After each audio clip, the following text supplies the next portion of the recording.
Hi guys, this is UPSC Mains Content Builder Series Video 7 presented by Calendar Study. In today's presentation, we are going to discuss about the ongoing India-China border dispute. This presentation was made after a lot of research ensuring it covers all the details regarding the dispute and explained with relevant map pointings, and that's why it took a little long. Now, India and China share an approximately 4,000 kilometer long border. And it's a matter of real solace that since 1967, not a single bullet has been fired, although there have been reports of physical clashes and injuries to soldiers of both sides. Even in earlier instances of standoffs, like in Depsang in 2013, Chumar in 2014, Doklam, the recent one in 2017, multiple rounds of talks took place at diplomatic and military levels before the standoff or the deadlock could be broken. Now this time the situation and the standoff also seems to be headed the same way. Now before getting into the details, let's establish our interest quickly. They are quite simple: diplomatic and foreign relations, security and trade, quite straightforward. And then we have GS paper 2 that mentions India and its neighborhood relations. China falls in the category of immediate neighborhood and hence is very important for us. Now I'll be taking you through the context, how the present situation came about, why this built up. Now, India and China witnessed tensions at border during April-May 2020, with incidents reported at least 4 different locations across the LAC, that's line of actual control, de facto border between India and China. Similarly, we call the de facto border between India and Pakistan as LOC, which was demarcated during Shimla Agreement 1972, that's line of control. Now coming back.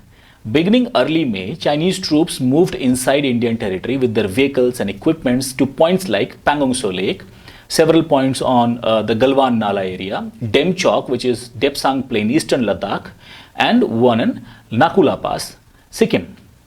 PLA soldiers also blocked Indian patrols and pitched their tents, after which multiple rounds of talks happened at the levels of local military commanders and levels of division commanders. After all these talks became futile, corps commander level talks were held recently. Simultaneously, when talks were taking place at these levels, talks were also taking place at diplomatic level in Beijing and New Delhi. Now this is the backdrop. Now let us move a little back in the history. As a reminder, the last major standoff took place at Doklam in 2017, where an attempt by China to road construction was objected to both by India and Bhutan.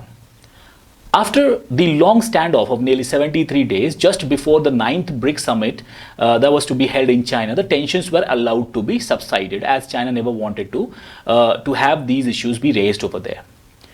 Now the plateau that you can see lies at the border between China and Bhutan, but India supports Bhutan's claim over it. Now India has got its own concern about the strategically vulnerable and significant Chicken's Neck corridor, which is highlighted in a circle. It's the 22-kilometer wide landmass that connects mainland India to its northeastern states. Now that is why India also had to take part in the Doklam matter.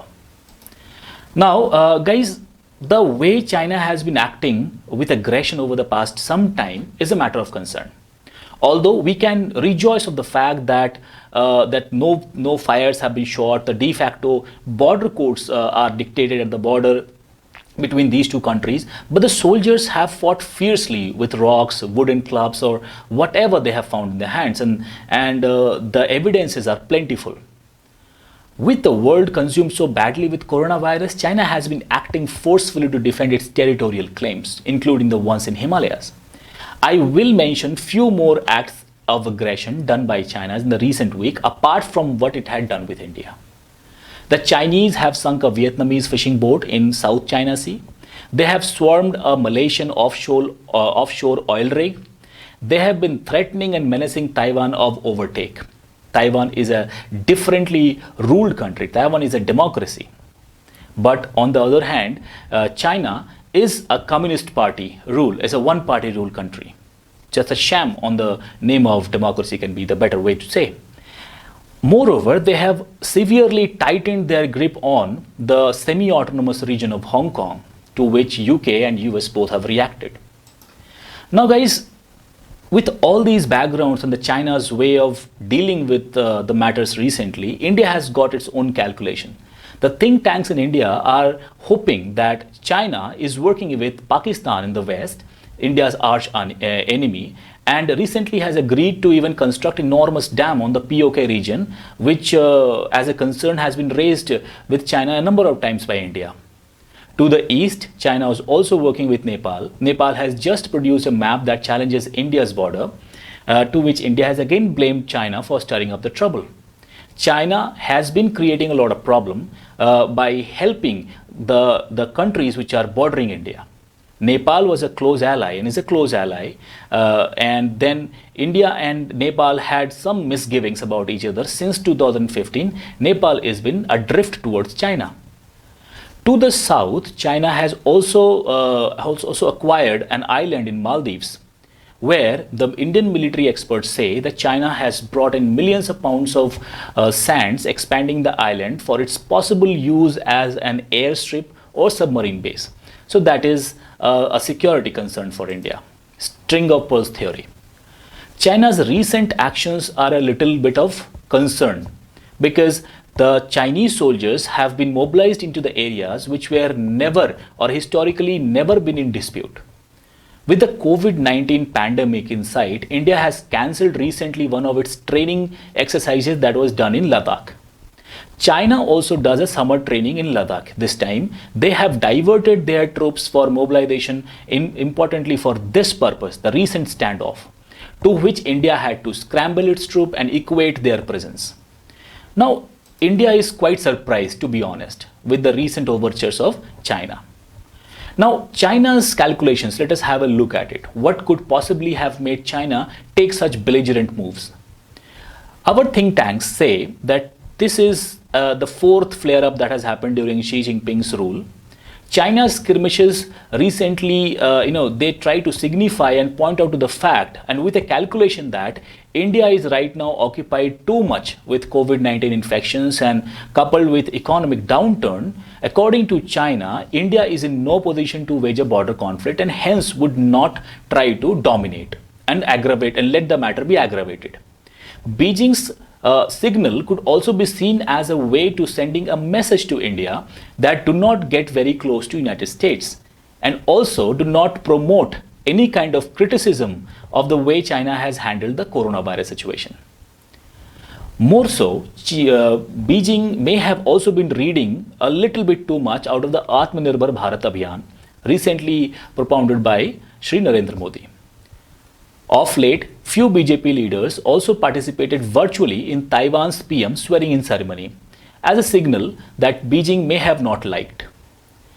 Now, these are the areas where Beijing's calculation may have gone a little bit favoring such kind of skirmishes. Now, to understand the border relationship with China, let us see this map. You can see that the border, entire border stretch has been divided into three categories and sectors. Red one is the western sector, middle sector is orange, and blue is the eastern sector that has Sikkim border and the border with Arunachal Pradesh. Guys, just go through this map, read through the points mentioned. They are just important for your prelims purpose. Now, we have just seen that the sectors have been divided western, middle and eastern. Out of the entire stretch of border between India and China, only few areas are unsettled and in dispute, where perceptions of Chinese army and Indian army varies. Similarly, one such area is Pangong Tso Lake. The lake is unique because the LAC here in the lake passes through water. This is the only place where it happens. And China's claims and India's claims on this lake's water varies, and that raises a lot of problem. Now let us try to understand the lake and its geography. Guys, this is the geography of the lake. It appears like Mowgli's Panja or boomerang that is spread unevenly between India and China, more in China and less in India. Now the barren mountains on the lake's northern side, right in the map you can see, that are projected forward into the lakes are known as fingers in military's parlance or language.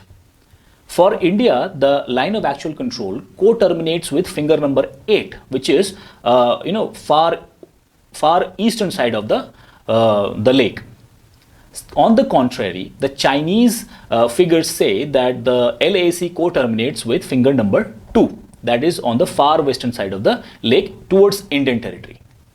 Now the problem is, both of these two assertions are yet to be settled. Both of these two countries have their outposts and they do regular patrolling. The Chinese side patrol on light vehicles, and hence once confronted on a narrow path which they have constructed across the entire boundary of the lake that you can see towards their side, it is difficult for them to take a U-turn, and hence the situation turns red. While Indian Army does the patrolling on foot, and hence till recently they could go up to the finger 8 before the Chinese restricted them forcefully to finger number 2. Now before this event, the one which we are reading right now, a disengagement was already done between the two armies at finger 5, which you can see in the figure. Now guys, the lake holds a lot of significance as it opens up a number of important paths for Chinese advances. In the map, which you can see on the right, I have marked several green arrows indicating the Chinese move given we lose Pangong Tso Lake. The Chushul in red circle opens up one such vista. Last time in 1962, Chinese army fought a very tough battle to occupy Chushul at Rezangla. You may have heard of the movie Hakikat, where Major Shaitan Singh, which was played by Dharminder, has shown a lot of vigor and held on to that very zone. If Chinese would have succeeded, they would have entered through Chushul and cut us from the Siachen, as you can see the arrow that is holding north. And then Depsang and finally the Karakoram range would have been taken care of. Oversees the entire county where the Sepik crosses. So technically this fight could be to secure the Chinese assets in the disputed region. Now guys, for your understanding, I'm trying to just rephrase this map again. You can see the red circle, that is Chushul. That is the area that Chinese wanted to get hold of during the previous war in 1962. The green arrow which you can see, that one is above the Pangong Tso Lake and one is below that lake. That provides an area for the Chinese to intrude in India once they succeed in getting hold of that path. Once they come inside, they would go and move on to the north, and where they will cut us from the Siachen. Similar overtures would be made at Galwan and Depsang. They will come from the north and will totally just cut us from the rest of India. The entire county which is above that part will be secure for the Chinese. Now this is how the Chinese are planning, and this is how the Indian military is also conjecturing could be one way Chinese are trying to force us. Now another sticking point in this relationship, or maybe the ongoing conflict, is DS-DBO road. This is 255 km Darbuk Shok Daulat Beg Oldie road, which was constructed last year by India.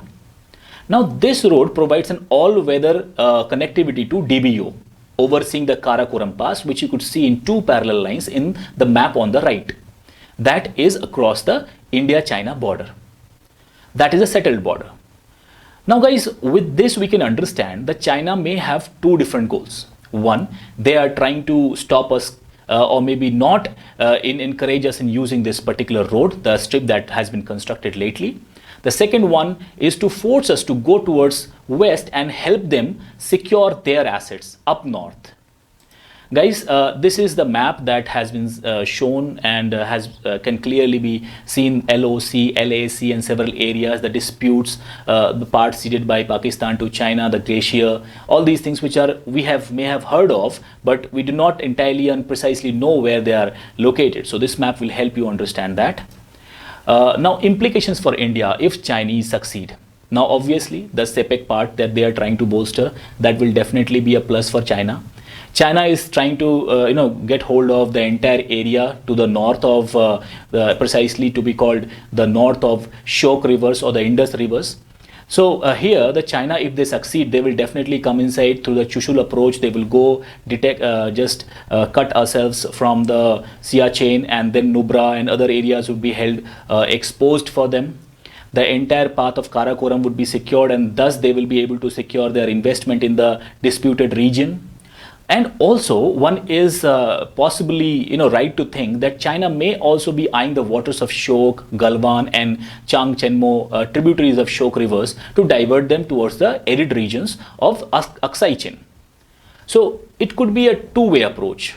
An approach that is aiming two different ends. One, they are trying to secure their economic assets, their investments in the region, and second, they may also be eyeing the complete control of the waters in the region, so that they can use it for their benefit in the Aksai Chin, which is called cold desert of the world. So guys, this is how the things could turn out, and these are possible scenarios. Now this is the final map. Use it to demarcate for yourself, enhance your learning. And finally, the courtesy goes to the Hindu, the Indian Express and the Outlook online magazines. Guys, if you have any doubt, please mention them. I'm sure there would be doubts.